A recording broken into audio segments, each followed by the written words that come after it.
The Asian Cup Match Day 6 is now in the books. We have seen all the teams from Group A play twice, and I gotta say, this group is not very good. It didn't look good when the draw happened. It continued to not look good when I did my predictions video, and now, after watching these teams multiple times, it's just getting worse. Group A simply does not have that much quality. Outside of Qatar, I don't even really know who the certified ballers are on the other three teams combined. I think at this point, lads, it's safe to say that Group A is the least talented, least interesting group at the Asian Cup. Qatar got this thing wrapped up with a bow on top after 2 games. They got to rest a bunch of their best players today against Tajikistan, and it didn't matter. And if Qatar are clear of every other team in the group, that's a bad group. Dare I say trash. Before I say anything else, guys, make sure first that you leave a like on the video if you're enjoying these daily recaps of the Asian Cup, and hit subscribe so you don't miss the daily videos and live streams dropping here on Deadball TV. If you want to know the full live stream schedule, make sure you check out our Twitter. The link is in the description of this video. Now, just because I think this group is bad, and it is, doesn't mean that there's not going to be drama on the final match day, and that's because basically second is completely up for grabs. I'm not saying it's likely, but we could even see one of the better third place teams come from Group A, and I think for that to happen, I think we need China to draw Qatar. They finish with third,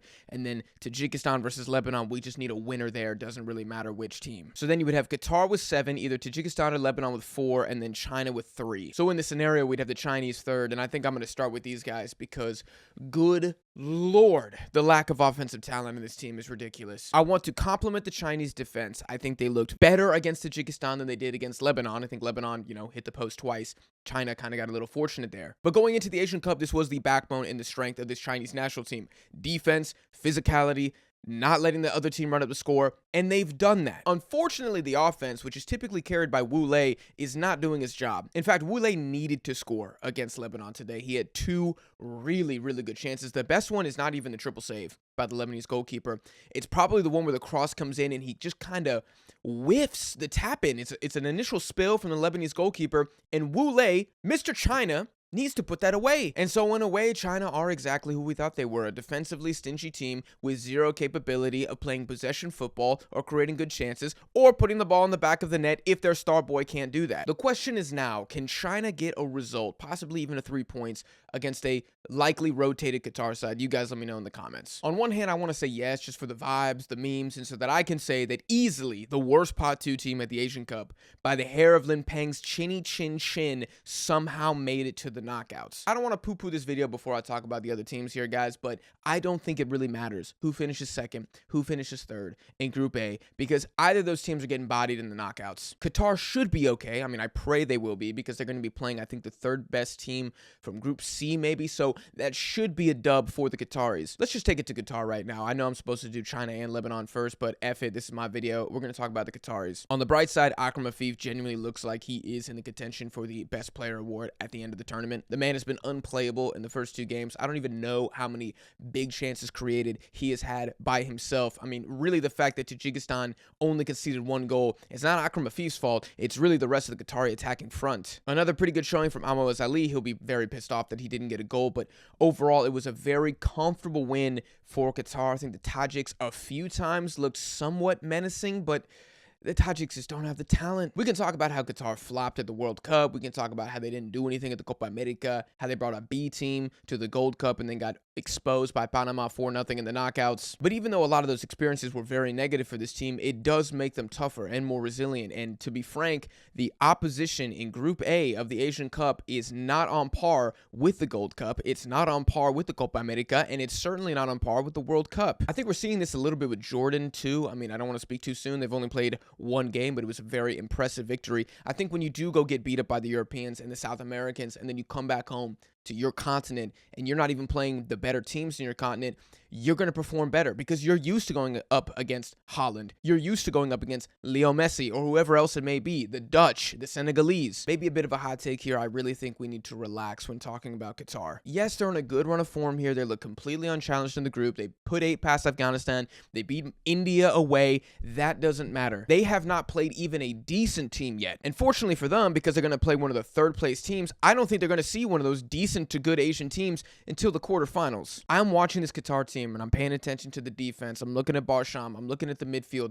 And I think when they play an actually good squad, they're going to struggle a lot. Again, I need to look at the bracket and see who that's going to be in the quarterfinals. But Qatar, I'm just saying enjoy it while it lasts, baby. Next, we'll go to the Tajiks. And man, I'm going to keep it short because, again, I don't think it matters too much who finishes second or third in this group. I thought Kamalov, before his ridiculous red card, was a bright spot. I thought Dashilov looked better than he did against China, but this team doesn't have talent. That back line is way too slow and way too leaky to do anything against a good side in the knockouts, and their midfield does not know how to cut off a passing lane to save their life. Akram Afif was getting everything and anything he wanted today, and I don't want to take away from Afif. He's a star, but what are you going to do against a better offensive team that has more than one guy who can distribute the ball? I think the way the Qatar set up today and the fact that they didn't quite sit back as much as China did helped the Tajiks look a little bit better than they actually played, but I mean, they still got outshot, they got outpossessed, they didn't really create a bunch of dangerous chances. Barsham wasn't tested that much.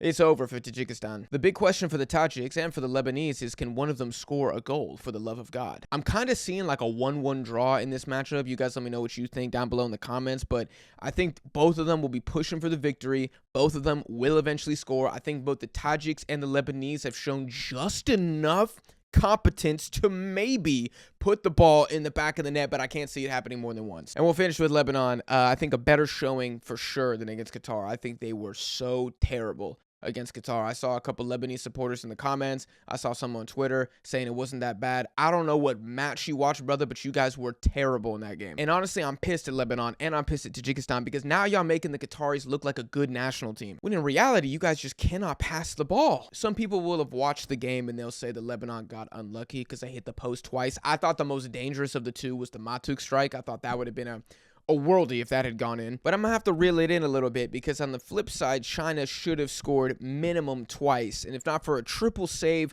from the Lebanese goalkeeper who had a great game and a just absolute howler from Wu Lei, China probably would have won this game. So I think the luck or lack of it from both teams kind of, canceled each other out, and we got a 0-0. And this game overall is one of those polarizing ones where I see some people like, wow, I mean, this was a thriller. I know it was 0-0, but the game went off. And then you have the other people who kind of expect that more like European, Barcelona-looking football, and they're like, this was a disaster. Me personally, bro, I'm dead in the middle. I don't want Asian teams to play like Barcelona. Piss off with that. Everybody needs to have their own style. But I'm also not going to be like, this was a classic. Like Saudi Arabia, Oman, that game was closer to a classic. This, I'm not sure if 6 months from now, I'll be sitting on the couch and have nothing to do on a Saturday, and I'll be like, you know what, I think I'm going to pull up Lebanon, China group stage Asian Cup. The state of this group is just terrible, bro. You got the Chinese with 1 win in their last 5. Lebanon have 0 wins in their last 5. The Tajiks have beaten Malaysia, but outside of that, looked largely unimpressive.